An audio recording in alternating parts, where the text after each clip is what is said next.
What's up, guys? It's Coach Grant with First Down Training, and today we're going to be talking about how to run a corner post route. So we're going to be talking about all the specific things you need to do to get this DB to bite on the route and get this DB to overcommit so we can create separation. So I hope this video helps you guys out, but also, fellas, today only on our website, we are having a 50% off all of our merchandise Flash Friday sale. So if you want to get any of our gear we have wide receiver gym shorts, we have Can't Guard Me sweatshirts, Can't Guard Me hats, and we have all of our quarterback one gear with shorts, hats. Then we have all of our branded gear with the First Down Training logo. Everything today is going to be 50% off. So check out that very first link in the description below. Hope you guys can take advantage of this, support the brand. We'd really appreciate it. Very first link below. Again, let's get started with this video. So first things first, too, when Lamb's running this route, the main thing is what's going to get this DB to commit his hips is not just about your eyes, it's not just about your stride, and it's not just about your body language. It's about committing all three of those specific things. So we can't just do one without the other two, right? So what do I mean by that? So you see when Lamb goes to break into this route, he makes that break. Everything about this looks like a corner, right? Now, for all you DBs out there, because I know some of you DBs watch this, and as a receiver, it's good to learn this,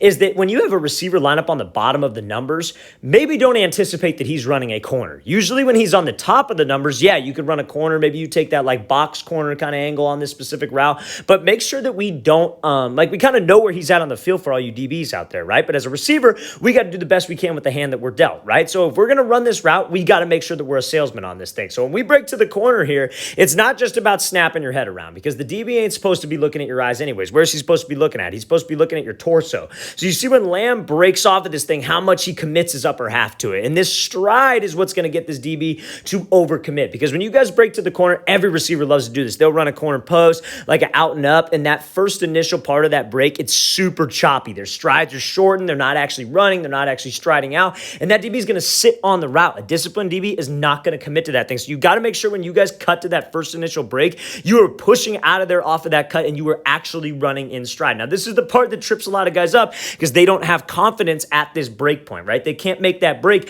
on a dime. They can't be taking a full stride and then be able to put the brakes on just in one step. Now, you see when Lamb makes this cut, he's not reaching. That cut is underneath his frame. It's a balanced cut, because that's what it means by not reaching, not giving an indicator, but also being sudden with your feet. When you're sudden with that cut, you're not reaching out. You're not trying to over-exaggerate and leaning back with your pad level, because A, that's an indicator, but B, that's slow. Ultimately, the goal is to get him to bite on the corner and then have enough explosion at the break point so when I get to the post, I got plenty of separation, right? So if I reach out and that cuts anywhere but underneath his frame, right? He's reaching way out and it's anywhere but underneath his frame, he's not going to have any explosion back to this break, okay? So you got to make sure that your hips and your shoulders are committed on the 45 angle of the corner. So my hips and shoulders got to be on that break. My eyes look back to sell like that ball's coming over the top, just maybe get an undisciplined DB, and then I got to be in stride, because again, he's going off a feel if he's watching those hips, and he sees you burst and he sees you cross his face, he's going to overcommit on it. Everything about this says corner, and there comes a point in every single rep by a DB where he has to commit to one of the moves that we're doing, but we just got to make sure as a wide receiver,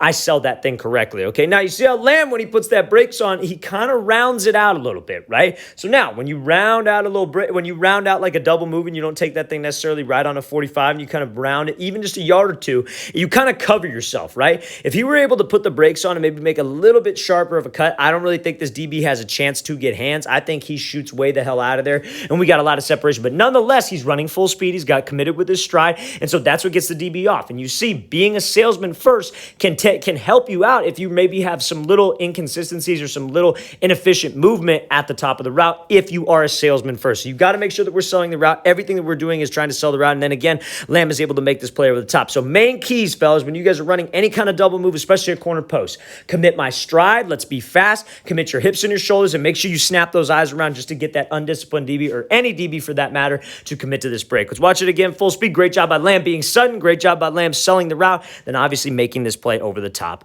All right, guys, we want to thank you for watching. I really appreciate it. If you guys have any questions at all, please feel free to leave those in the comments below. I'll get back to you as soon as I can. Always appreciate the feedback. Always great hearing from you guys. And as usual, fellas, again, 50% off all merchandise on our website. Take advantage of it today to get some of our merch, get some of our gear. 50% off Friday sale only. Very first link in that description below. I'll see you guys next time.